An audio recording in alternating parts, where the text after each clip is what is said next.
इस उबलती हुई चाय के साथ मैंने अपने दिन की शुरुआत कर ली थी और आज डिसाइडेड था कि लंच में बनेगा राइस एंड मटर पनीर एंड रोटी।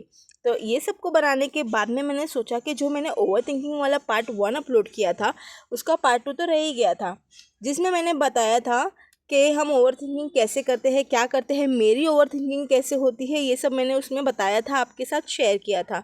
तो आज भी मैं अपने एक्सपीरियंस के बेसिस पे आपके साथ वो सारी टिप्स एंड ट्रिक्स शेयर करूँगी ओवर थिंकिंग को स्टॉप करने के लिए, जो मेरे केस में वर्क की है। तो यहाँ मैंने लंच कर लिया था और चलो बात करते हैं ओवर थिंकिंग की। तो सबसे पहले अगर आपको ओवर थिंकिंग इमीडिएटली स्टॉप करनी है, अभी के अभी अगर आपको ओवर थिंकिंग स्टॉप करनी है, आपके दिमाग में जो भी आ रहा है आप उसे ऑब्जर्व करें।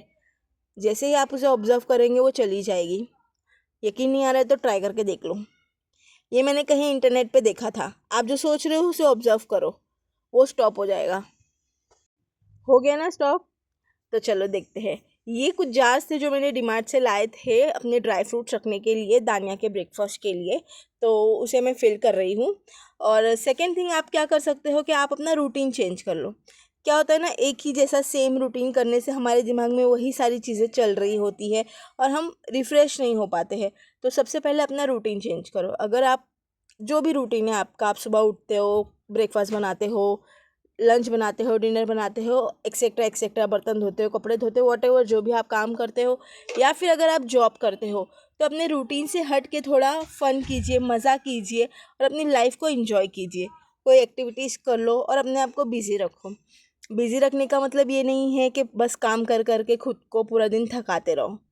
नहीं, रिलैक्स भी करना है, काम भी करना है, काम का शेड्यूल बना के करना है, डिसिप्लिन में करना है।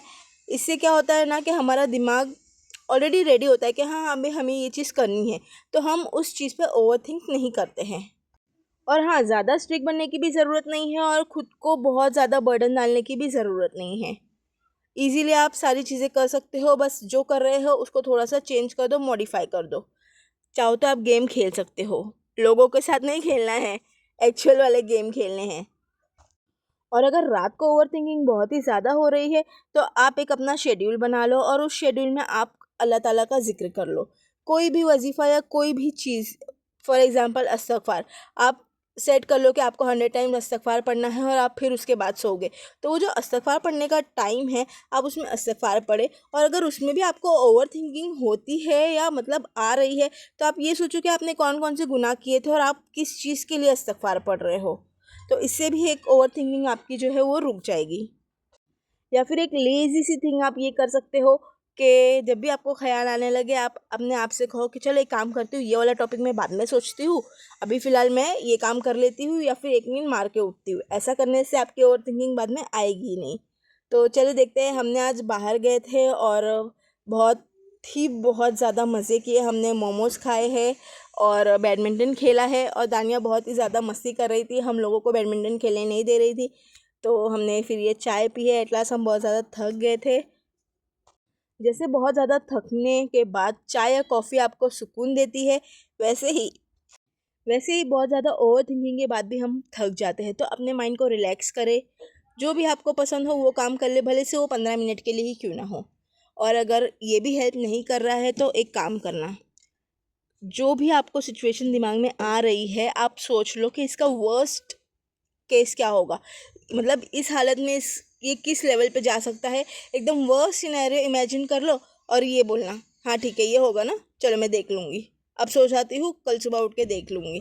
ऐसा करने से आपको बहुत ज़्यादा हेल्प मिलेगी। और अगर आपने कोई और भी चीज़ें ट्राई की हो अपनी ओवर थिंकिंग को रोकने के लिए और वो तरीका आपके लिए काम कर गया हो, तो प्लीज़ कमेंट बॉक्स में शेयर करें मेरे साथ भी। अल्लाह हाफिज़।